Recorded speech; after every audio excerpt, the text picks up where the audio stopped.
Assalamualaikum dan selamat sejahtera. Sebelum saya memulakan pembentangan saya pada hari ini, izinkan saya memperkenalkan diri. Nama saya Farid Syahani binti Muhammad Jamali daripada kelas Bahasa Melayu 3. Tajuk yang saya akan bentangkan pada hari ini ialah perbandingan peranan dan pemikiran tokoh dalam memartabatkan bahasa Melayu. Sebelum itu, yang dihormati Puan Faridah binti Ngadim selaku pensyarah subjek BMMB 1072 iaitu Sejarah Perkembangan Bahasa Melayu. Sebelum saya melanjutkan pembentangan saya pada hari ini, saya ingin menjelaskan sedikit tentang bahasa Melayu sebagai asas utama tajuk perbentangan yang akan saya bincangkan pada hari ini.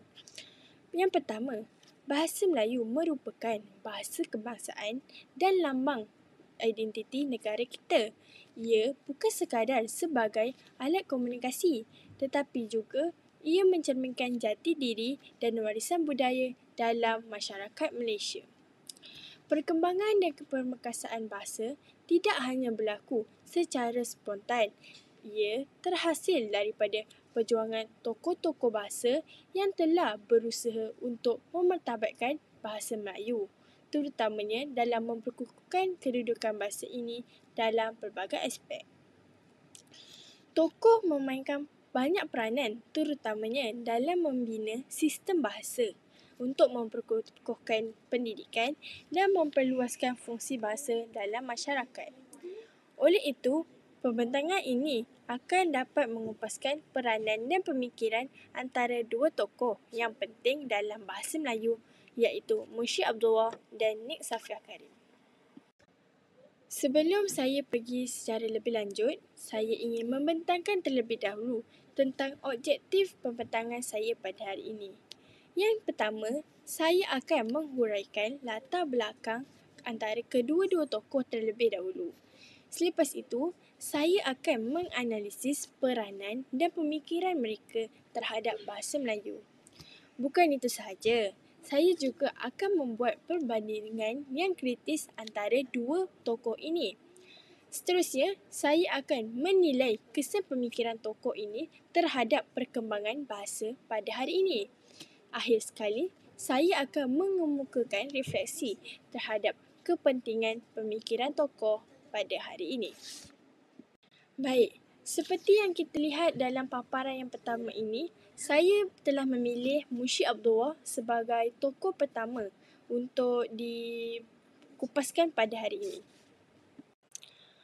Oleh itu, saya akan membacakan sedikit latar belakang berkaitan dengan Munshi Abdullah.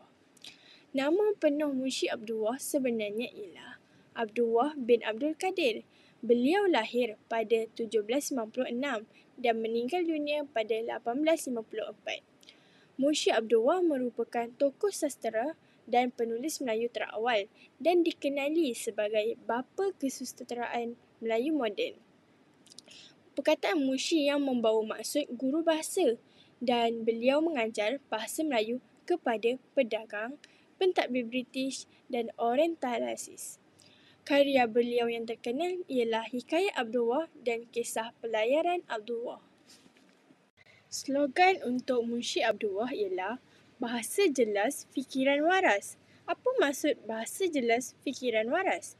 Maksud bahasa jelas, fikiran waras ialah ia menggambarkan pemikiran Munshi Abdullah yang menolak bahasa yang berbunga, khayalan dan retorik. Munshi Abdullah menekankan bahasa sebagai alat penjelasan, pendidikan dan pembentukan fikiran yang praktikal.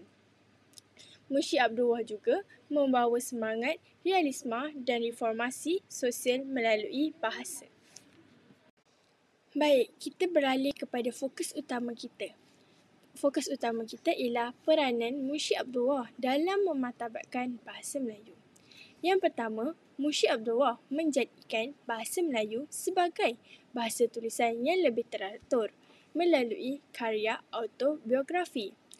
Seterusnya, Munshi Abdullah menuliskan pengalaman, sejarah dan pemerhatian budaya menggunakan gaya penulisan yang moden dan kritikal. Bukan itu sahaja, Munshi Abdul Wahab juga mengembangkan bahasa Melayu sebagai bahasa komunikasi antara masyarakat tempatan dengan baharat. Selain itu, Munshi Abdul Wahab juga menjadi perantara budaya yang dapat memperkenalkan bahasa Melayu kepada dunia luar. Akhir sekali, beliau memodernkan gaya penulisan dengan menggunakan bahasa yang jujur, langsung dan bersifat dokumentasi. Seterusnya, kita lihat kepada pemikiran Munshi Abdul Wahab. Munshi Abdul Wahab berfikiran bahawa bahasa Melayu perlu digunakan bagi tujuan pembelajaran, pemikiran yang rasional dan kemajuan. Munshi Abdul Wahab menolak gaya penulisan yang klasik yang penuh dengan unsur khayalan kerana beliau lebih mengutamakan realisme dan fakta. Munshi Abdul Wahab berfikiran juga bahawa bahasa Melayu mestilah diperkasakan melalui bidang pendidikan dan pembacaan. Beliau menganggap bahasa Melayu sebagai alat reformasi sosial yang baik dapat membentuk masyarakat yang berfikiran maju. Akhir sekali, kepentingan dokumentasi dapat memelihara sejarah dan identiti bangsa dalam masyarakat. Terdapat banyak karya Munshi Abdul Wahab. Antaranya yang pertama ialah Hikayat Abdul Wahab yang dihasilkan antara 1840 sehingga 1843. Karya ini menunjukkan autobiografi yang merakamkan pengalaman hidupnya, memaparkan pandangan kritis terhadap masyarakat Melayu dan berlakunya perubahan sosial. Karya yang kedua pula ialah Kisah Pelayaran Abdul Wahab ke Kelantan yang pada 1938 dan diterbitkan selepas kematiannya. Dalam karya ini, ia mencatatkan perjalanan ke Kelantan yang mengandungi pemerhatian sosial, budaya dan politik. Seterusnya, karyanya ialah Kisah Pelayaran Abdul Wahab ke Mekah. Karya ini menghasilkan cerita yang mengisahkan perjalanan beliau menuju ke Mekah serta pandangan terhadap amalan agama dan masyarakat. Selain daripada itu, karya Munshi Abdul Wahab juga merupakan syair Singapura terbakar. Dalam syair ini, terkandungnya puisi yang menggambarkan tragedi kebakaran besar yang berlaku di Singapura pada tahun 1822. Karya Munshi Abdul Wahab yang terakhir ialah syair Kampung Gelam Terbakar.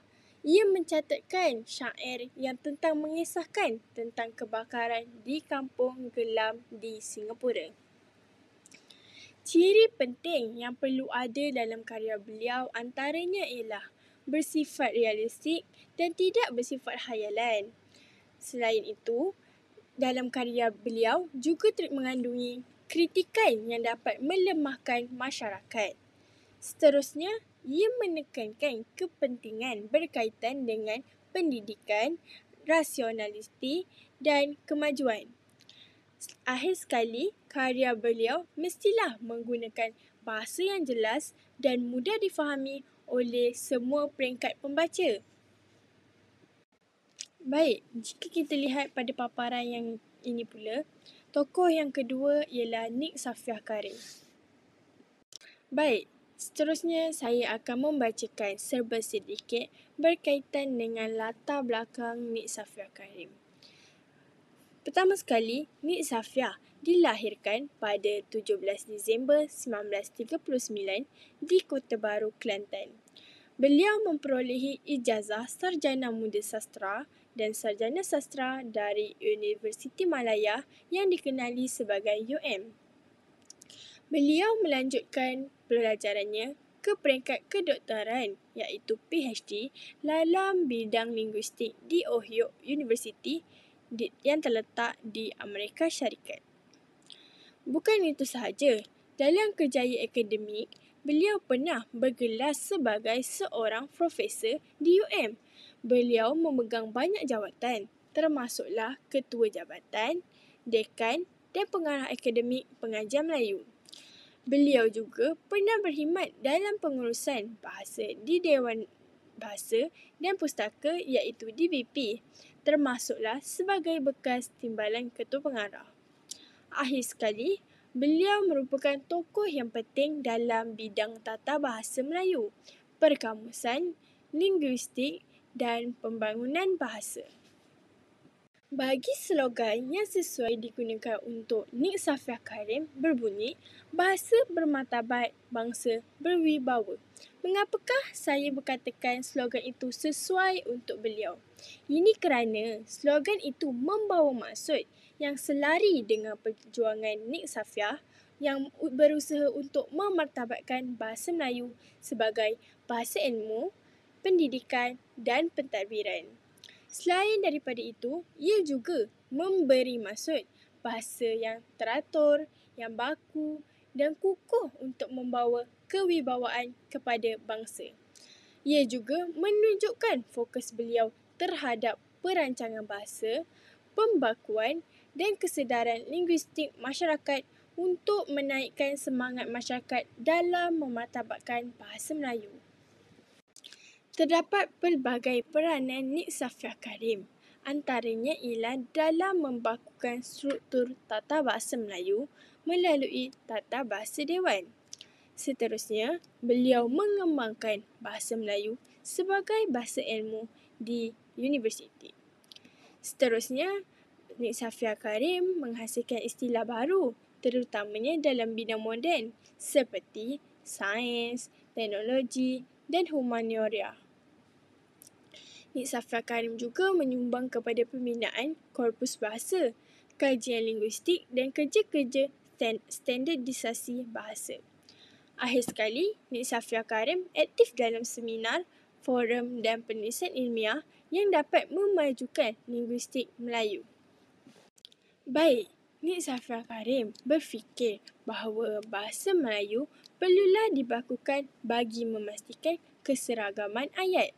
Seterusnya, bahasa Melayu mampu menjadi bahasa ilmu moden sehingga hari ini. Dan Nik Safia Karim berkata bahawa pendidikan bahasa mestilah dipupuk sejak awal lagi. Bak kata pepatah, melentur buluh biarlah dari rebungnya. Ini kerana bahasa merupakan identiti dan asas perpaduan rasional dalam kehidupan masyarakat. Nik Safia Karim menolak bahasa rojak dalam situasi formal. Oleh ini, ia kerana bahasa rojak dapat merosakkan bahasa Melayu pada hari ini. Seterusnya, perubahan bahasa melalui perancangan linguistik yang teratur. Akhir sekali, Nik Safia Karim berpendapat bahawa bahasa yang baik dapat membentuk fikiran yang teratur. Seterusnya, Nik Safia Karim telah menghasilkan pelbagai karya. Antaranya, yang pertama ialah Tata Bahasa Dewan yang merupakan edisi 1 yang diterbitkan pada 1986. Seterusnya, edisi yang kedua pada 2009. Karya ini menjadikan rujukan tata bahasa Melayu yang paling berautoriti dan dipercayai oleh orang ramai. Karya ini juga ditulis bersama-sama dengan Hashim Musa, Abdul Hamid Mahmud dan Farid M. On. Karya yang kedua ialah Perluasan Frasa dalam Bahasa Melayu yang diterbitkan pada 1994. Dalam karya ini, kajian linguistik yang menghuraikan struktur dan perluasan frasa secara sistematik dimasukkan. Bagi karya yang ketiga pula ialah Bahasa Melayu pada abad ke-21. Ia merupakan kumpulan esei yang membincangkan isu kontemporari, perancangan bahasa dan masa depan bahasa Melayu. Contoh lain bagi karya Nik Safia Karim ialah Bahasa dan Pemikiran Melayu. Dalam karya ini, ia menganalisiskan hubungan budaya, bahasa, pemikiran dan identiti bangsa antara satu sama lain, terutamanya di Malaysia yang mempunyai 3 bangsa yang berbeza, iaitu Melayu, India dan Cina. Yang kelima, karya Tata Bahasa Dewan yang merupakan siri panduan pelajar. Buku ini merupakan buku ringkas yang dapat memudahkan pelajar untuk memahami tata bahasa yang moden. Antara ciri-ciri yang perlu ada dalam karya beliau ialah yang pertama, analisis linguistik yang mendalam dan saintifik. Bermaksud kat sini, dia perlulah menghasilkan karya tu yang mendalam, bukan senang-senang je. Dia mesti mencari kajiannya. Untuk yang kedua, dia fokus pada penyelarasan tata bahasa baku. Oleh itu, ia menggunakan tata bahasa Melayu yang rasmi, bukan menggunakan bahasa rojak ataupun bahasa Selangor. Yang ketiga, beliau menekankan perancangan bahasa dan masa depan bahasa Melayu. Yang terakhir, Nik Safia Karim menangani cabaran bahasa dalam konteks yang moden dan global. Beliau cuba untuk menangani cabaran-cabaran yang ada pada masa itu untuk sentiasa memartabatkan bahasa Melayu. Baik, seterusnya saya akan membuat perbandingan antara dua tokoh ini. Yang pertama, Munshi Abdullah berfokus pada kemodenan penulisan dan dokumentasi realistik. Manakala Nik Safia Karim pula fokusnya pada pembakuan tata bahasa dan standardisasi bahasa. Munshi Abdullah pula menyebarkan bahasa Melayu kepada masyarakat barat. Dan di mana Nik Safia Karim pula memperkukuhkan bahasa Melayu sebagai bahasa akademik. Selain itu, Munshi Abdullah menekankan bahasa Melayu sebagai alat pemikiran yang rasional dan reformasi sosial. Nik Safia Karim pula menekankan sebagai keperluan bahasa yang seragam dan sistematik. Sumbangan Munshi Abdullah dalam bahasa Melayu ialah menggayakan bahasa moden dan karya dokumentasi yang penting. Nik Safia Karim pula menyumbangkan tata bahasa dewan dan pembangunan istilah yang moden. Baiklah, selepas kita melihat peranan dan pemikiran dua tokoh ini, dapat saya simpulkan satu slogan yang digabungkan antara dua tokoh ini yang berbunyi, bahasa benar, martabat terpelihara. Kenapa saya rasa slogan ini sesuai untuk digunakan? Kerana maksud daripada slogan ini ialah bahasa benar yang menunjukkan pemikiran Munshi Abdullah tentang ketepatan, rasionalisti dan fungsi bahasa sebagai alat komunikasi yang jelas.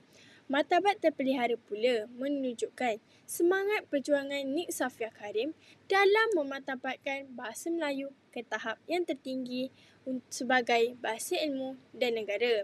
Ia menunjukkan semangat yang tidak luntur dan tidak mudah putus asa daripada Nik Safia Karim untuk terus memelihara bahasa kita. Baiklah, sebagai kesimpulannya, kita dapat simpulkan bahawa kedua-dua tokoh ini menekankan dalam pembaikan, permunian dan pembudayaan bahasa kita. Okey, terdapat kepentingan daripada pemikiran tokoh berikut. Yang pertama, kepentingannya ialah dapat mewujudkan asas bahasa Melayu yang moden dalam dua bentuk. Yang pertama, penulisan dan pemikiran yang moden bagi pihak Munshi Abdullah. Manakala Nik Safia Karim pula mewujudkan standardisasi dan pembinaan ilmu. Seterusnya, pemikiran tokoh dapat menjadikan bahasa Melayu semakin teratur dari segi fungsi dan penggunaan. Ia juga dapat menyumbang kepada identiti bangsa melalui pembangunan bahasa. Yang terakhir, ia dapat membantu memastikan kelangsungan bahasa Melayu di sekolah, universiti dan pentadbiran. Walau bagaimanapun, pada hari ini terdapat pelbagai cabaran untuk memartabatkan bahasa Melayu. Antaranya ialah persaingan yang kuat daripada bahasa asing, terutamanya bahasa Inggeris, dalam bidang profesional dan akademik. Seterusnya, kurangnya penggunaan bahasa Melayu dalam penyelidikan peringkat tinggi juga merupakan satu cabaran pada hari ini. Selain itu, pengaruh media sosial menyebabkan penggunaan bahasa tidak baku, termasuklah bahasa rojak dan bahasa selangor. Ini menyebabkan pengguna semakin tidak mengambil berat berkaitan dengan bahasa Melayu. Seterusnya, kekurangan usaha pembinaan istilah baru secara konsisten. Akhir sekali, sikap masyarakat yang kurang menghargai bahasa sendiri. Kerana masyarakat pada hari ini lebih ramai yang menggunakan bahasa luar berbanding bahasa sendiri kerana menganggap bahasa lain lebih terkenal dan mengikut trend. Apabila sudah ada pelbagai cabaran pada hari ini untuk memartabatkan bahasa Melayu, kita mestilah mencari inisiatif untuk cadangan untuk menangani dan sentiasa memartabatkan bahasa Melayu. Antaranya ialah kita sebagai rakyat Malaysia perlulah penggayaan kosakata yang moden dan berdasarkan kaedah penyerapan yang terancang seperti pandangan Nik Safiah. Selain itu, pendidikan bahasa Melayu yang memperkukuhkan tasawuf bahasa seperti yang ditekankan oleh kedua-dua tokoh. Sebagai contohnya, pihak sekolah mestilah mengkukuhkan bahasa Melayu dengan mengadakan bahasa Melayu sebagai subjek yang wajib lulus. Selain itu, pembudayaan bahasa tinggi melalui media digital. Seperti yang kita lihat, banyak bahasa asing seperti bahasa Inggeris yang digunakan dalam media digital pada hari ini. Malahan, kita mestilah menggunakan bahasa Melayu supaya ia terus digunakan oleh generasi akan datang. Seperti yang seperti pandangan Munsyi Abdul Wahab yang tentang realisma dan tulisan ilmiah. Selain itu, pihak yang berkuasa perlulah mengadakan program pembacaan nasional yang berfokus kepada teks, tata sastera dan teks ilmiah Melayu. Ia dapat memberikan pendedahan terutama kepada generasi muda tentang bahasa Melayu.